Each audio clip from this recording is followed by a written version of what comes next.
ठीक है, thank you sir. ठीक है, अल्हम्दुलिल्लाह जो भी टाइम बचे हमारे पास हम उसको पढ़ेंगे इंशाल्लाह। तो वी आर स्टार्टिंग। मैंने ये लेक्चर रिकॉर्ड करने का बोल दिया। जहाँ पे आवाज़ का मसला हो तो कोशिश करेगा ऑडियो में जवाब दे दें मुझे। बोलने का मसला आ गया तो हम उसको डील और आपकी करने आवाज कट रही है। की कोशिश करेंगे। ओके, अभी मैंने बोला नहीं है कुछ। सर जो बोल रहे थे उसी में कट रही थी। अच्छा आप बताओ, ठीक है? जी अब सही है। ठीक है, बीच में माइनर फ्लक्चुएशन आ सकता है तो उस वक्त मुझे बता देना, लेकिन होपफुली हमने सही चीज़ कनेक्ट कर ली है तो होना चाहिए सही। अगर नहीं हो तो बताना फिर। ओके,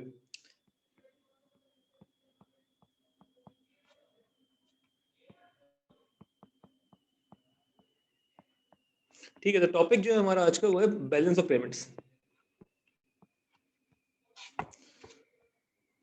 ओके, ये वर्ड आपने पहले भी सुना हुआ है जितना मुझे याद है। ज्योग्राफी में भी आपने शायद बैलेंस ऑफ पेमेंट्स सुना है, और हम एक्सचेंज रेट में भी एक दो बार कहीं ना कहीं हमें हमारे मुंह से ये वर्ड निकल गया। What exactly is balance of payment? किसी को अंदाजा है? याद है ज्योग्राफी से क्या होता है बैलेंस ऑफ पेमेंट्स? कोई बताना चाहेगा? सर एक्स माइनस एम की वैल्यू होती है। एक्स माइनस एम की वैल्यू, अच्छा उसको हमने करंट अकाउंट बोला था, वो क्या होता है? नहीं, not exactly. Balance of payment is not exactly x minus m, but yes कुछ हद तक। नहीं, बाकी अगर वो लोग नेगेटिव होगा और सही। नेगेटिव हो सकता है, पॉजिटिव हो सकता है। हाशिर, क्या होता है बैलेंस ऑफ पेमेंट्स? इंपोर्ट और एक्सपोर्ट को रिकॉर्ड जैसे करेंगे। रिकॉर्ड कैसे करेंगे? बेहतरीन, ये वर्ड बड़ा इंपॉर्टेंट है। बैलेंस ऑफ पेमेंट्स को जब भी आप एक्सप्लेन करेंगे, इकोनॉमिक्स में याद है ना, हमारे हमेशा एक वर्ड के पीछे लग जाते हैं। इसका जो की वर्ड है वो क्या है? It is a record. Balance of payment अपने आप में क्या है? कुछ नहीं है, बट एक रिकॉर्ड है।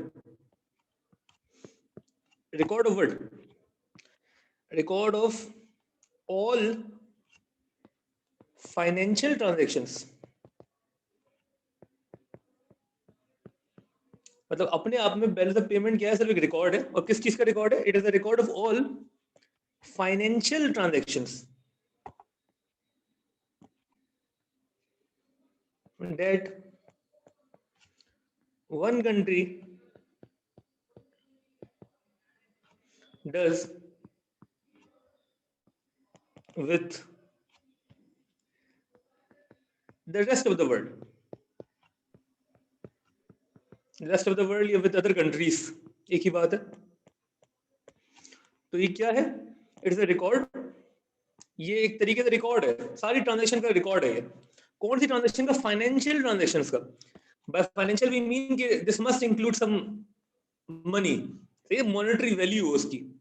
ट्रांजेक्शन ऐसी ना हो कि पाकिस्तानी सदर और चीनी सदर ने डिसाइड किया है कि हम आगे जो है ताल्लुकात को इम्प्रूव करेंगे। ये अगर एक डीलिंग हुई है, this deal does not has any monetary value, this will not go in the record of balance of payments. Balance of payment इसको रिकॉर्ड नहीं करेगी। बैलेंस ऑफ पेमेंट किसको रिकॉर्ड करेगी? जब भी फाइनेंशियल ट्रांजेक्शन इंक्लूड होगी, जब भी पैसा इंक्लूड होगा। तो फॉर एग्जाम्पल पाकिस्तान ने चाइना को, या चाइना ने पाकिस्तान को $1 मिलियन की वैक्सीन बेची, तो $1 मिलियन की एक वैक्सीन जो बिकी है वो जाएगा रिकॉर्ड में, क्योंकि इट्स अ फाइनेंशियल ट्रांजेक्शन। ठीक हो गया? सारी फाइनेंशियल ट्रांजेक्शन रिकॉर्ड वगैरह होंगी नहीं आएंगे ना, जो कि एक जी। डोनेशन जैसे कोई और कंट्री कर रहा है। कुछ कह रहे थे अहमद? मैं कह रहा हूँ डोनेशन हाँ वगैरह तो नहीं बिल्कुल, आएंगे ना, गिवन जैसे कोई और कंट्री कंट्री। वो भी आएगी, डोनेशन भी आएगी, लोन भी आएंगे, सब आएगा। जहां भी पैसा इन्वॉल्व होगा वो सब बैलेंस ऑफ पेमेंट में रिकॉर्ड होगा। डोनेशन हो, लोन हो, गिफ्ट हो, कुछ भी हो। अकाउंटिंग में कॉन्सेप्ट होता है, आप लोगों ने शायद पढ़ा होगा hopefully, money measurement concept.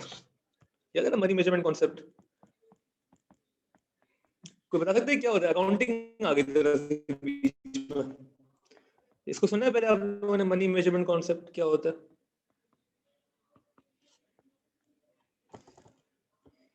Accounting में कॉन्सेप्ट है प्रूडेंस कॉन्सेप्ट और एक्रूअल कॉन्सेप्ट और इसी तरह एक मनी मेजरमेंट कॉन्सेप्ट है। ये काफी इंपॉर्टेंट है हमारे लिहाज से भी। याद है किसी को, किसी ने पढ़ा हुआ, कोई बता सकता है इवन इन चैट? नहीं, कोई बात नहीं, ठीक है। तो money measurement concept basically accounting में ये बताता है कि सिर्फ वो बातें बुक्स के अंदर जाएंगी जिनकी कोई मनी वैल्यू है। आपकी जो अकाउंटिंग की बुक्स बनाते हैं आप लोग, उसमें एक कॉन्सेप्ट, जो एक लॉ जो आपके चल रहा है, वो ये प्रिंसिपल है कि only those transactions that have money value will go to the books.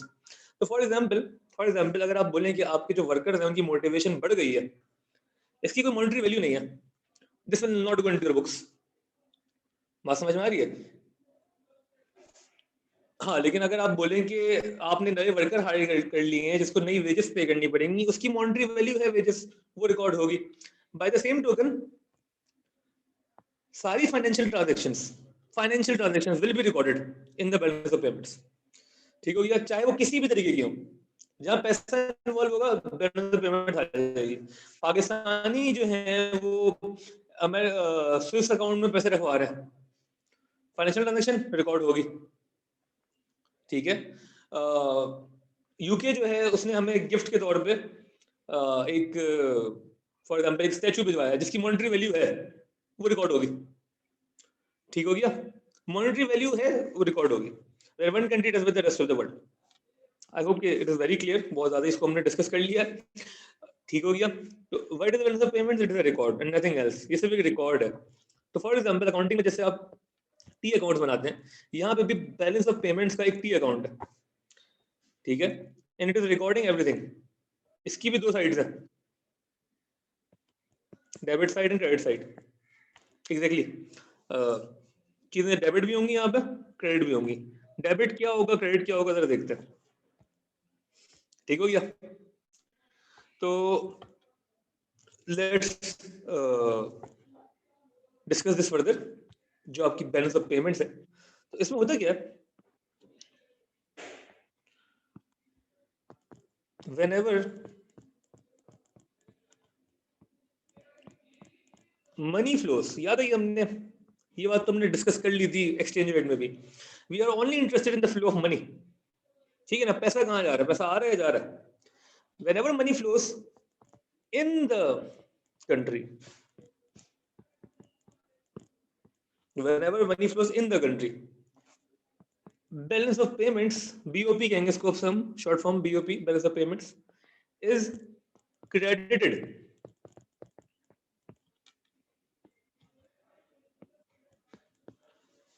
जब भी पैसा आएगा बैलेंस ऑफ पेमेंट क्रेडिट होगी, और जब भी पैसा जाएगा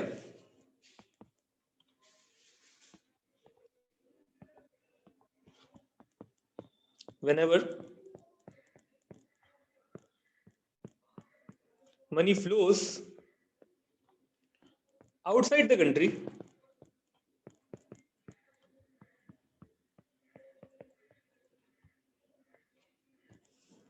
balance of payments is debited। Debit हो जाता है भैया।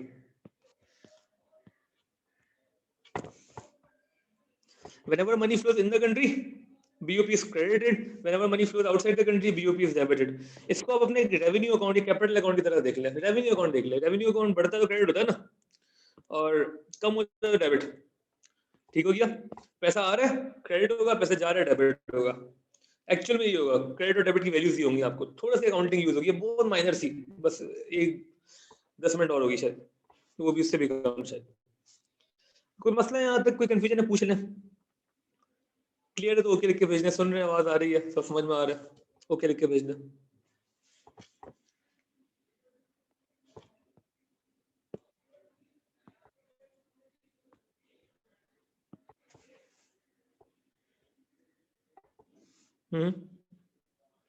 ठीक है, बेहतरीन है।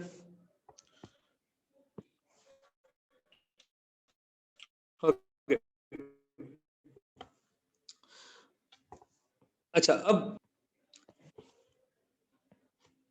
ये कैश इनफ्लो था ना, obviously will be recorded with a plus. पैसे आ रहे तो प्लस हो रहा है, ये कैश आउटफ्लो था, तो will be recorded with a minus. ठीक है, तो अब अगर मैं आपसे एक एग्जांपल पूछता हूँ, आपने मुझे खुद बताना है। तो फॉर एग्जांपल अमेरिकन जो हैं उनको दिख गया कि पाकिस्तान में इंटरेस्ट रेट ज्यादा है, तो अगर वो अमेरिका में सेव करेंगे तो उनको फॉर एग्जांपल इंटरेस्ट रेट जो मिलेगा, the interest rate in USA is for example 10%, लेकिन the interest rate in Pakistan is 15%। तो if you want to save money and get the return on savings which is interest, आप save इसलिए कर रहे हैं ताकि आपको रिटर्न मिले, हमने इंटरेस्ट को डिफाइन किया था ना as a return on savings. तो आप अमेरिका में रहते हैं, you know, because of the digitalized world, now you can easily save money in any bank of the world you want. Let's imagine, let's assume this, you can save money in any bank of the world you want, ठीक है, just by the click of your phone आप कहीं पे भी अपना पैसा save कर सकते हैं। तो what would make more sense if you want to get return on money, return on your savings, तो आप कहाँ पैसा रखवाएंगे? Even if you are in America, आप पाकिस्तान में रखवाएंगे या यूएसए में?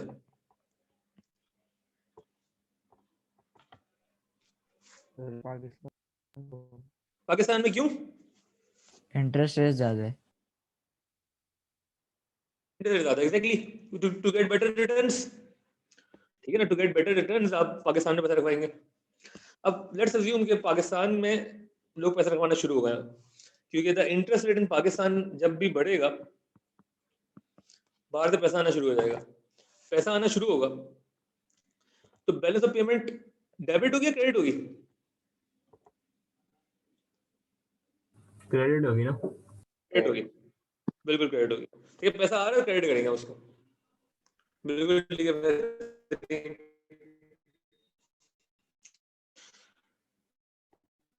अच्छा, अब इमेजिन करें कि पाकिस्तान जो है, उनको पाकिस्तानी बच्चों को लगता है कि पाकिस्तान अपना एजुकेशन अच्छा नहीं है, तो we will try to study what the UK citizens are study, और हम यूके से एजुकेशन खरीदेंगे। इंपोर्ट किया education from UK, balance of payment के साथ क्या होगा?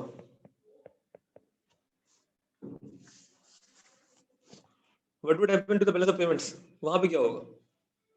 ये जो अभी आपने फीसें भेजी हैं, आपके बैलेंस ऑफ पेमेंट्स में क्या हुआ होगा? हाँ, कम हो जाए। कम हो जाएगा, डेबिट डेबिट होगा, बिल्कुल ठीक है, डेबिट होगा। डेबिट होगा, पैसा जा रहा है, ठीक है। अब होता क्या है,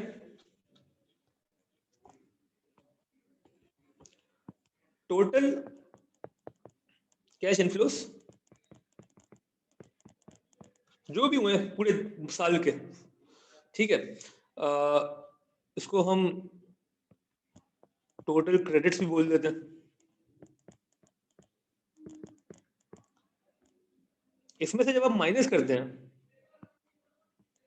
टोटल कैश आउटफ्लोस,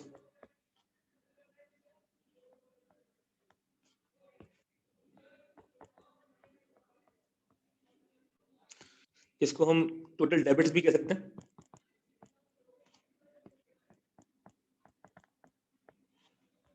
तो हमें जो मिलता है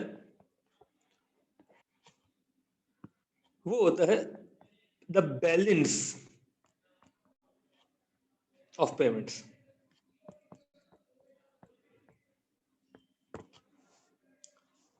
ठीक है, तो बैलेंस ऑफ पेमेंट जो हमें मिलता है वो या तो सरप्लस होता है या डेफिसिट होता है। हम करते क्या है, हम टोटल इनफ्लोस में से, मतलब टोटल डेबिट्स में से टोटल क्रेडिट माइनस कर देते हैं, तो जो बचता है वो या तो सरप्लस होगा बैलेंस ऑफ पेमेंट का या डेफिसिट होगा। अब सरप्लस कब होगा? जब इनफ्लो ज्यादा है,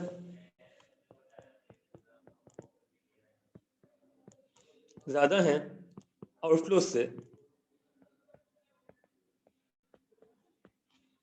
तो हम बोलेंगे भाई कि सरप्लस होगा। पैसा बच गया आपके पास, ये सरप्लस कैश नाउ। अगर आपने स्टार्ट जीरो से किया था तो अब आपके पास ज्यादा पैसा आया है, कम पैसा गया है, सरप्लस है।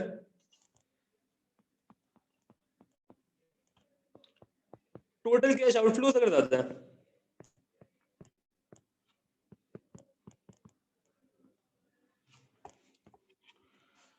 टोटल इनफ्लो से, ये कैश की ही बात हो रही है, तो क्या होगा? डेफिसिट होगा। डेफिसिट का मतलब क्या है कि अब आप खसारे में, आपने 100 रुपए मुल्क में आए हैं, सॉरी गए हैं, 100 रुपए की एजुकेशन खरीदी, लेकिन पैसा जो आया वो सिर्फ 70 था, तो 30 रुपए के डेफिसिट में अभी आप 30 रुपए ज्यादा चलेगा मुल्क से। ठीक हो गया? आई थिंक प्रीटी सिंपल है, प्रीटी स्ट्रेट फॉरवर्ड। बेहतर क्या है, सरप्लस होना या डेफिसिट होना? सरप्लस। सरप्लस होगा सर। गलत जवाब। It depends. It depends, yes it depends, it does depend. It depends कि भाई सरप्लस हुआ है तो कैसे हुआ है, डेफिसिट हुआ है तो कैसे हुआ है। अगर सरप्लस सिर्फ इस वजह से हुआ है कि आपको बहुत सारा लोन मिल गया, इनफ्लो आ गया, वो भी इनफ्लो है ना, दुनिया जहां से आपको लोन मिल रहा है, इनफ्लो है, बैलेंस ऑफ पेमेंट सरप्लस हो जाएगी। Is it a good thing? Again it depends कि उस लोन का आप करते क्या। ठीक हो गया? आपका डेफिसिट है, सही डेफिसिट है, लेकिन वो डेफिसिट इसलिए है क्योंकि आपने अभी आउटफ्लो करके एजुकेशन खरीदी है, लेकिन उस एजुकेशन को आप यूज करेंगे ताकि आपकी मुल्क तरक्की करे, तो in the long run it will benefit you. तो हो सकता है कि डेफिसिट फायदेमंद हो, तो you are sacrificing the current surplus for the future surplus, because you know कि आप you need that education for example, और आप आउटफ्लो इसलिए है ज्यादा, ये भी हो सकता है कि आप अभी कैपिटल गुड्स खरीद रहे हैं, कि आप कैपिटल गुड्स बनाते नहीं है, you are buying machinery from all over the world to produce your own machinery, your own material, your own exports. तो ये आउटफ्लो जो है अगर अभी ज्यादा है तो बाद में ये आपके प्रोडक्शन को बढ़ाएंगे।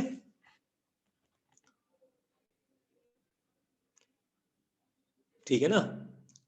लेकिन सरप्लस भी अच्छा हो सकता है, सरप्लस भी अच्छा हो सकता है। सरप्लस अगर है इसका मतलब है आप अज्यूम कर लें अगर कि आप बेच ज्यादा रहे हैं, खरीद कम रहे हैं, तो जब आप ज्यादा बेच रहे हैं तो आप ज्यादा प्रोड्यूस कर रहे हैं, ज्यादा प्रोड्यूस कर रहे हैं तो एम्प्लॉयमेंट ज्यादा है आपके यहाँ, एम्प्लॉयमेंट बहुत अच्छी होगी, इनकम ज्यादा होंगी एंड व्हाट नॉट। ठीक है? तो obviously the answer is depends on a lot of factors कि वो हो क्यों रहा है, किस वजह से हो रहा है, why is there in surplus, why is there deficit, and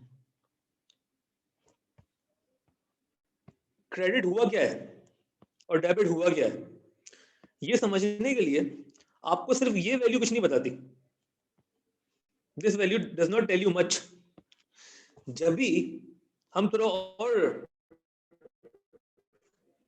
deeper डिग करेंगे इसमें और हम बोलेंगे अच्छा ये बैलेंस ऑफ पेमेंट अपने आप में तो सब कुछ रिकॉर्ड कर रही है, सब कुछ रिकॉर्ड कर रही है ना, like everything possible, every monetary transaction that will happen between one country and another will be recorded, no matter what the transaction is.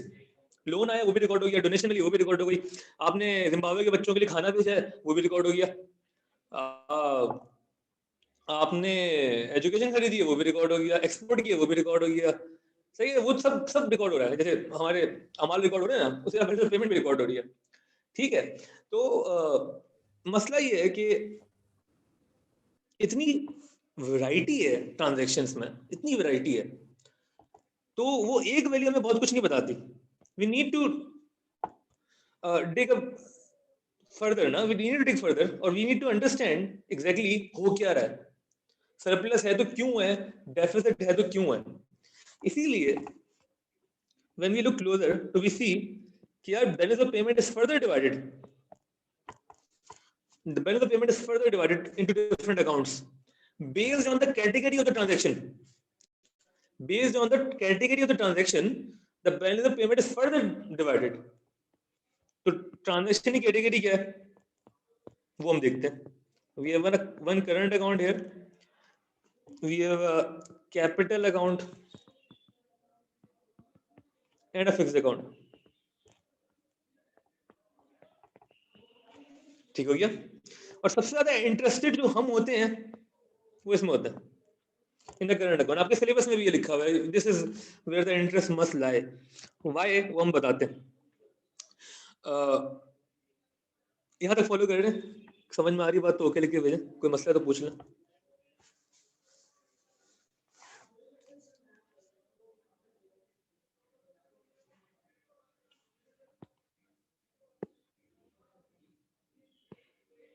Navira which point exactly, which point?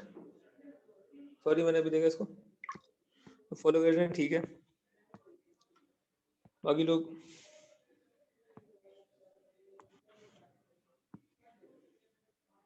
Okay, which is better. हाँ बिल्कुल मैं कर लेता हूँ, बिल्कुल कर लेता हूँ। अगर यही हमारा आज का कंक्लूजन है, उसको हम कल ही आगे लेके चलेंगे बाकी चीज़ों का। तो कंक्लूजन सिर्फ ये है कि अच्छा इसको तो हम कल फर्दर एक्सप्लोर करें, करंट अकाउंट, कैपिटल अकाउंट और फिक्स्ड अकाउंट है क्या। अभी के लिए बस इतना समझ लें कि based on the category of the transactions involved, because there are numerous categories ना, बहुत सारी चीजें आ सकती हैं वैसे पेमेंट्स में। अभी आप सोच भी नहीं सकते कितनी आ रही है, आपको अंदाजा होगा। अगर आपके चाचा दुबई में रहते हो, पैसे भेज रहे हैं, वो भी यहीं पे आएगा, ठीक है। आप अपने चाचा को पैसे भेज रहे हैं, वो भी यहीं पे आएगा, अगर किसी दूसरे मुल्क में वो रहते हैं, ठीक है। और लेकिन उसको हम फर्दर डिवाइड करेंगे to understand the whole thing better, वो हमें समझ में आएगा। अच्छा ज्यादा इंपॉर्टेंट ये है कि अभी आपको एटलीस्ट इतना बताओ कि a balance of payment surplus or a deficit does not tell you much about the economic activity, and you cannot predict a lot based on this value only. आप इसको देख के सिर्फ बहुत कुछ नहीं बोल सकते, आप इसको देख के सिर्फ एक चीज बोल सकते हैं, अगर सरप्लस है इसका मतलब सिर्फ ये है कैश इनफ्लो ज्यादा है, कैश आउटफ्लो कम है, सिर्फ ये मतलब है। अब आप ये नहीं बोल सकते कि मुल्क तरक्की कर रहा है, नहीं बोल सकते आप ये। वो कैश इनफ्लो डिपेंड करता है क्यों हुआ है। अगर कैश इनफ्लो सिर्फ लोन आया आपके पास, बहुत ज्यादा इनफ्लो हुआ है लोन्स का, तो बहुत अच्छी बात नहीं है, आपकी लाइबिलिटीज बढ़ रही हैं, आपको जिंदगी भर इंटरेस्ट पे करना पड़ेगा इस पे। और आपको पता है कि इंटरनेशनल लोन जब मिलते हैं तो उसके साथ बहुत सारी स्ट्रिंग्स अटैच्ड होती हैं कि आप सिर्फ ये कर सकते हैं और वो नहीं कर सकते, उसको हम क्लास में डिस्कस करेंगे इंशाल्लाह। लेकिन अभी के लिए आपको ये समझ में आना चाहिए, the surplus only tells you कि इनफ्लो ज्यादा है, you can not conclude by just seeing a surplus or a deficit कि इकोनॉमी कैसा परफॉर्म कर रही है, आप नहीं कंक्लूड कर सकते। बैलेंस ऑफ पेमेंट के सरप्लस और डेफिसिट को देख के आप कुछ कंक्लूड नहीं कर सकते, आपको फर्दर डिग करना पड़ेगा, इनके अंदर आना पड़ेगा to understand what is happening. ठीक हो गया, क्योंकि इनफ्लो कैन बी एनीथिंग ना, डोनेशन मिली है आपको, आउटफ्लो कैन बी एनीथिंग। अगर आपने आउटफ्लो अच्छा है आपका which will fuel your further development, then obviously do it by all means। ठीक है, कुछ चीजें तो हमें करनी पड़ेगी ना, कुछ खर्चे हम आज जो करते हैं अपनी जिंदगी में भी वो इसीलिए करते हैं because we think we hope at least कि यार this will help us in the future. ठीक है, तो इस वक्त आपका डेफिसिट हो सकता है, लेकिन हो सकता है वही डेफिसिट आपको फायदा दे इवेंचुअली। ठीक है, तो the answer is always it depends, and you should know it depends on what. सही है, तो depends on the category of the transactions. ठीक है, बट समझ में आ रही है बात, यहाँ तक क्लियर? तो ओके लिख के भेज दें, इसको कल कंटिन्यू करेंगे इंशाल्लाह। कोई मसला तो पूछ लें नवीरा, होप कि थोड़ा बहुत समझ में आ गया।